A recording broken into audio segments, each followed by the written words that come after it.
Welcome to the Men of Action Network. The Men of Action Network is a life coaching system designed to support men's needs towards accurate living. For short, we call it MOAN. Welcome to our podcast.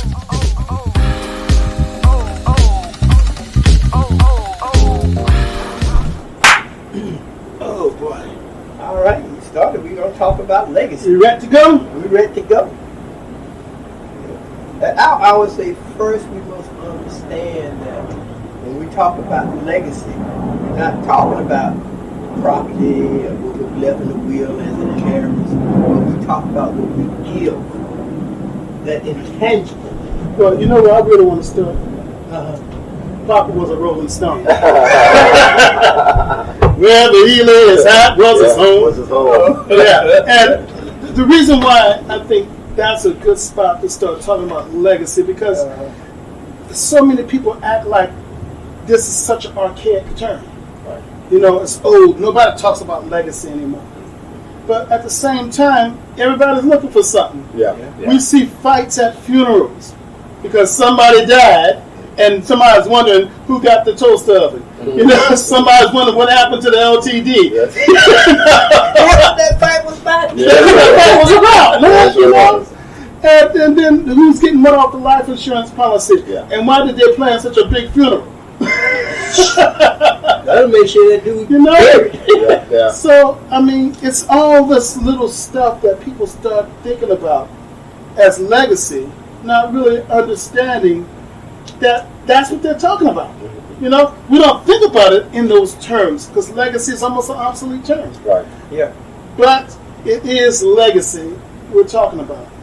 And back beyond that, we're talking about kings, Right. their legacy, Right. and we're also really trying to hit home what the life will be for a man without a father. A man who had no one to impart into him, no one to leave him an inheritance or a legacy. And you started off saying something earlier about money. Yeah. But that's the misconception that a lot of people think legacy deal with something tangible, like money or property or car, the T-set, you know, the stuff like that. When that material stuff is not important, but the intangible, what the father has imparted to his son, to his family, that's what's important. You told me something that your dad did for you as a young man that I thought was really interesting as we talk about this whole idea of legacy. What did your dad give you in particular in terms of legacy that you can think of? My dad, he sat me down and he told me about my grandfather. You know, he was born in Israel. He told me the village. Right. They have village in Israel. But, Right. the Kibbutz. Right. Where he's from. But also the teachings of my grandfather to him in terms of not just having tangible things, but more of behavior patterns. Right. Things that you do when you're 12 years old, things that you did when you were 16, you know, to start to balance your checkbook, you know. Just lifestyles that was passed on from him back to my dad, from my dad to me. So I thought those are important aspects of what that is. Legacy is all about, you know, behaviors, patterns, teachings. So you're saying that legacy, and I'm interpolating it a little bit, but you're saying that legacy actually blends into a person's identity. Yes, it does. Yes, it does. This is who I am because this is where I came from. Right. Okay, so he gave you maybe some things that stabilized for you. How did it make you feel? Good, because I remember as a child being young, growing up, and especially here in Stone Mountain, where you feel like you don't belong, right? Right. You know, your light skin, you know, your hair is probably a little straight. It's real straight now. Yeah. I can let that pass. It's on the inside, okay? And not feeling like you fit in, so you don't fit with black folks. you don't fit with white folks. Mm-hmm. So you're kind of in the middle, right? But more so, what that did, that kind of gave me a sense of self, where I knew who I was. That it wasn't my skin tone or my hair. It was really about what I possess on the inside. So the quality of who I am. Yeah. The quality. There's so much that goes into the making of a man, much less the making of a king. Yeah. You know, man, if we talk about the species, well, you're a male because you got the parts. You know, and even though some people debate about that, right? Okay, is, you know, I believe personally, and I think I can speak for the group, that it's not about what you think you are. Right. It's what you are physically made up of. That either makes you a male or a female. So we're talking about a king. Yes. A king is a male, and we're talking about the idea of the structure and the components of his life that go into making him that man that is what we call king material. Yes. Okay. So legacy is a big part of it because it helps to stabilize the identity. I was thinking about what's the movie? Wakanda. What's the name of it? Black Panther. Black Panther. Oh yeah. Black Panther. I love the movie. I watched it twice. Matter of fact, ended up watching it 3 times because they bought the DVD here at the house. So I'm watching Black Panther, and the first time I'm gripped by several things, but the one thing that really caught me was one of the scenes where the son said, "I don't know if I can do this." Right. You know, I don't. This role as king, I'm not ready for it, and I'm not ready to do it without you. You know, and then his father says,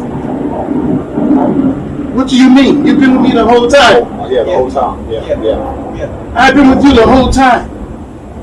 This is the invisible part of kingship. This is the invisible part of legacy. Right. You know, I know my dad's generation, as long as you brought money home, you were good. Right. Yeah. You know, no conversation. Right. Grunt. No interaction with the kids. Yeah. That's right. You know, grunt. Where's dinner? Grunt. Well, yeah. Come in and sit down. Thank you. You know, thank you. So the idea of actually having a relationship with your dad was something my dad never really experienced because of the way they thought men were raised. Right. Yeah. Men were raised not to be wimps. If you felt pain, that was being a sissy. Mm-hmm. And you couldn't show, even if you felt it, you couldn't show it. Mm-hmm. So you had to bear that pain. Right. So you got punched in the nose and it made no difference. That's right. You see? That's all you got. He-Man. That's what they said, but yeah. I don't know. Yeah. But then even look at that same movie that we're talking about. Mm-hmm. He's in that first fight scene by the waterfall. Right. Yeah. Being challenged for his kingship. Mm-hmm. And for a while, the gorilla dude, I forget his name, so I'll call him the gorilla dude. Yeah. The gorilla king, whatever, was winning the fight. Yeah. And while he was winning the fight, I think he had him in that choke, the squeeze hold. Yeah. And he was bent back, his nose was bloody, everything. And his mama said, "Tell him who you are." As only a mama could. Yeah, tell him who you are. Yeah. And from knowing who he was able to draw the strength to win the fight. Yeah. You know? And I think that's what's so beautiful about what we're talking about here today. Yeah, the legacy of that. Legacy that immediately gives us a point of reference to our worth, our value, our self-esteem, and all these things. Because a boy without a father was one of the biggest problems that he's going to have. One of the biggest things he's going to have, he will not be able to relate to other male children the way a male should relate to them. Okay. He'll have some feminine tendencies. Ooh. Got sugar in the tank. But that's only because that's what he got from his mother. He didn't get an imprint. Right. Right. He didn't get that male imprint. Imprint is something we don't talk about. Again, this goes back to the area of presence. What else could happen to a male without? And we can be here for a minute because a boy without a father tends to be more impulsive. Okay. Okay. He tends to be a bit emotional. Right. And of course, we can't deny emotion because it's good for men to have that, right? Right. But not like a whole bunch of it where he can't balance his emotions. See, that's what I mean. When I say he had those female tendencies, because females are emotional. Yeah. When you show a lot of emotion as a male, people say, okay, what's wrong with him? Yeah. Yeah. And he strives. Just enough part of me. Oh wow.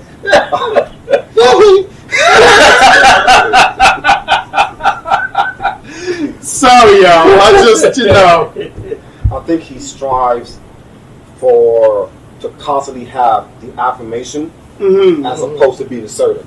So you're saying he's drawing from outside? Yeah, mostly. Rather than drawing from the content of his character inwardly. Right. Knowing his worth, knowing his value again. Right. So he's looking for affirmation outside of him. Yeah. So in other words, the man without a father because he has no deposit Right. is trying to withdraw from somebody else's bank? Yeah. And the bank is empty. Uh-oh. Yeah. But the other thing about a male without a father, a male, Right. thinks in a logical process. Okay. Whereas, like I said, the women is more emotional. If ice is ice and it starts to melt, you see the water condensation around the ice and the milk. Mm-hmm. So we look at that and say, that I can understand. Right. But over here, ooh, that purse sure look good. It doesn't relate. Okay. Well, I mean, to me, what you're saying, and I'm translating a little bit for the folks over there. Out your foot, have you been on purpose?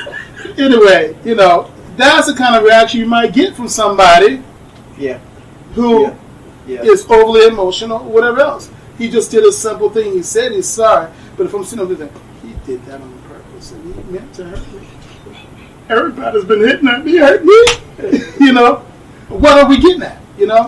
But the other point I was really wanting to raise here was that so a child is learning self-control. Mm-hmm. The father's presence and the father's demeaning and our bearing, Right. which really speaks to the way he carries himself, is one of self-control, a certain level of, I guess, male pride / dignity. Right. Okay. Yeah. Being able to establish himself. This is the way I'm going. This is what I want to achieve or accomplish, and being able to go and hit that mark. Whereas because of emotions, especially emotions not in control, he begins to waver. Can't hold his bearing. Doesn't know how to carry himself in certain audiences. Can't relate properly. Yeah. Right. Yeah. So what ends up happening? But also he's lost, right? Okay.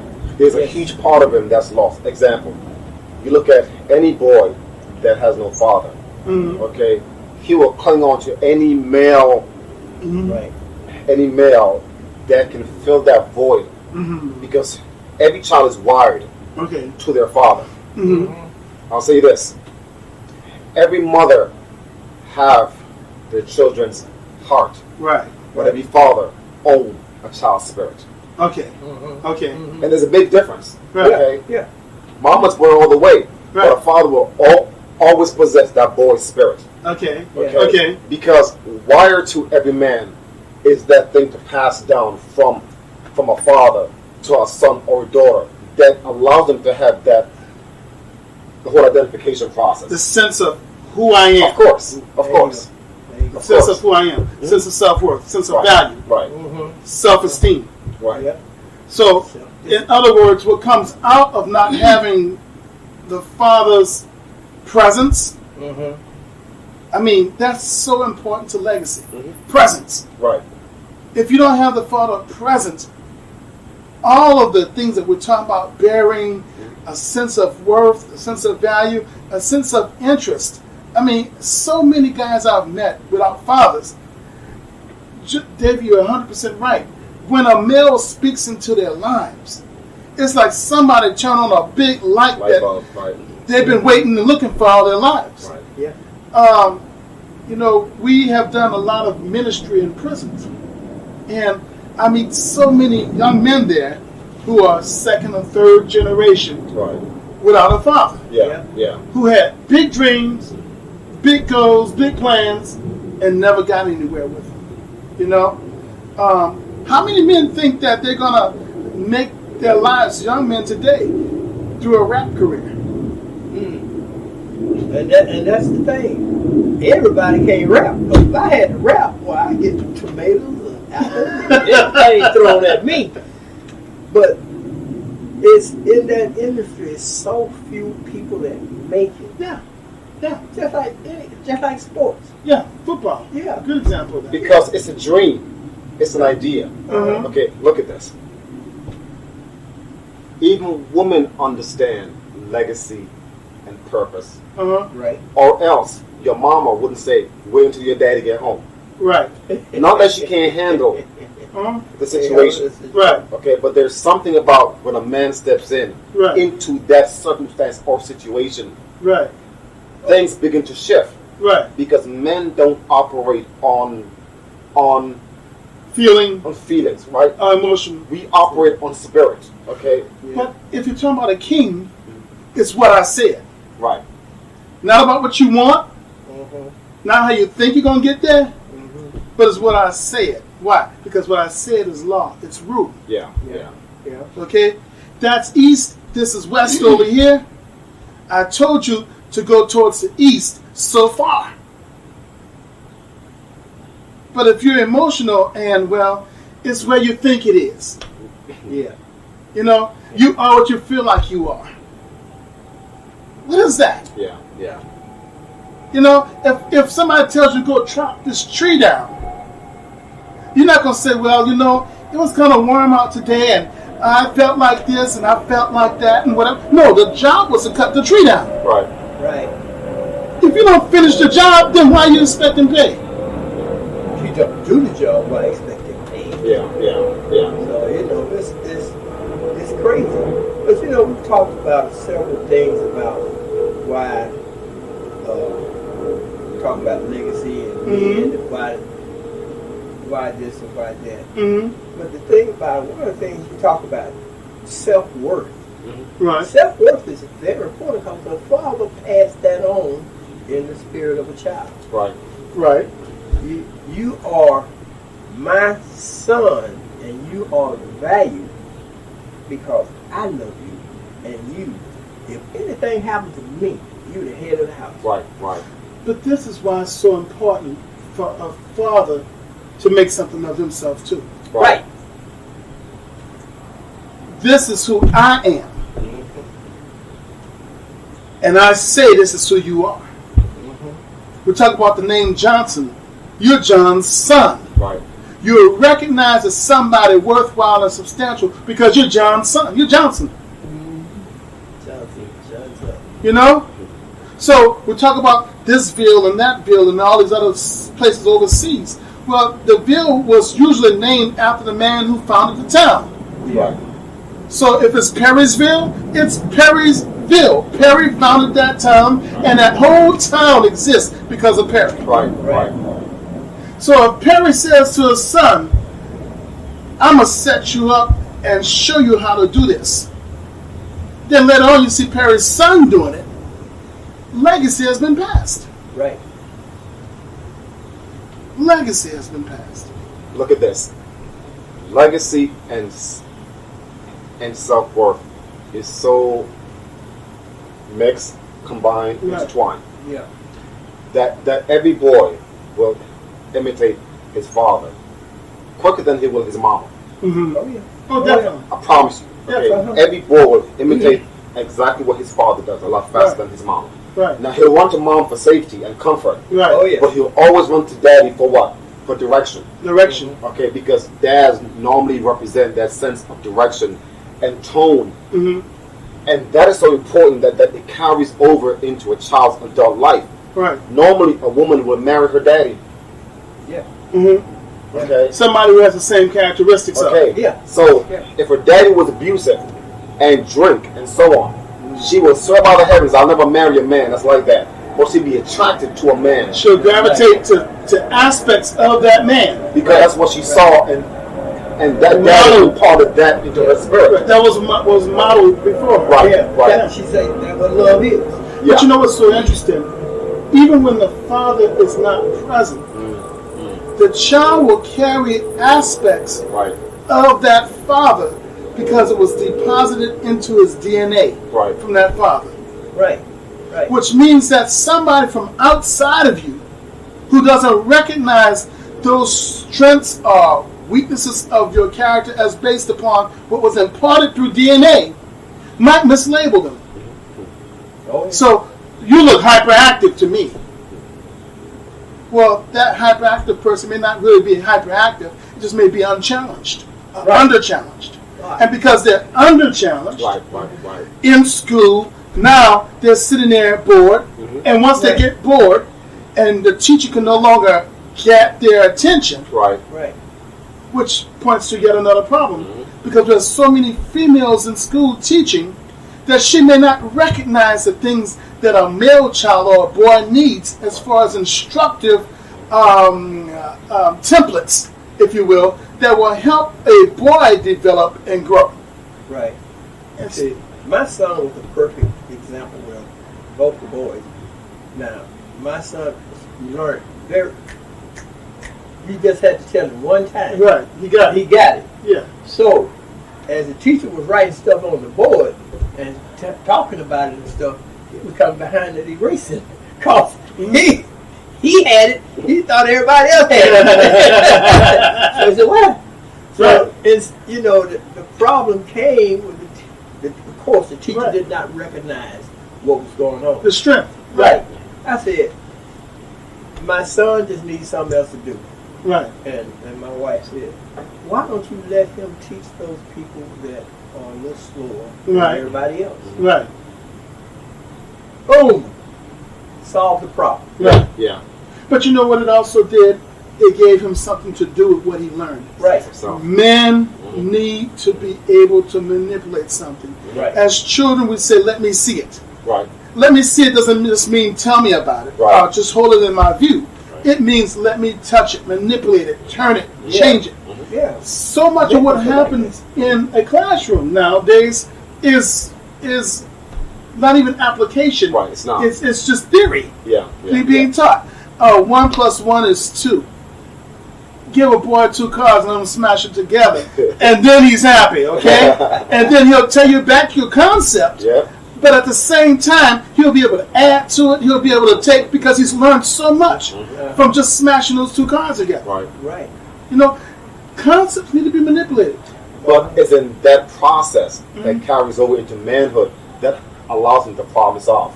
Right. Okay. Right. Because when life throws things at you, you need to have some type of motive or some type of skill set that was imprinted when you were younger to say, this problem and this problem, I can take a bit from here and put things together and construct, a solution to fix a problem. Well, play forces a man to think. There you go. There you go. It forces a man to develop theories and ideas about the circumstance. How will I approach it next time? Right. So some of the frolicking women that men do in terms of wrestling and picking the kid up and shaking them out this way or whatever else, that kid is actually not only enjoying it, but he's thinking. Yes.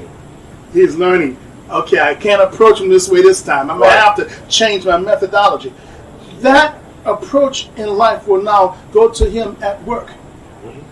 When he's in a serious situation, he still remembers, I can't win it this way. I have to try it again another way. It brings so much of the learning in.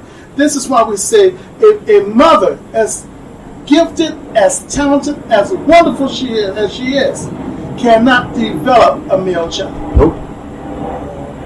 You just can't do it.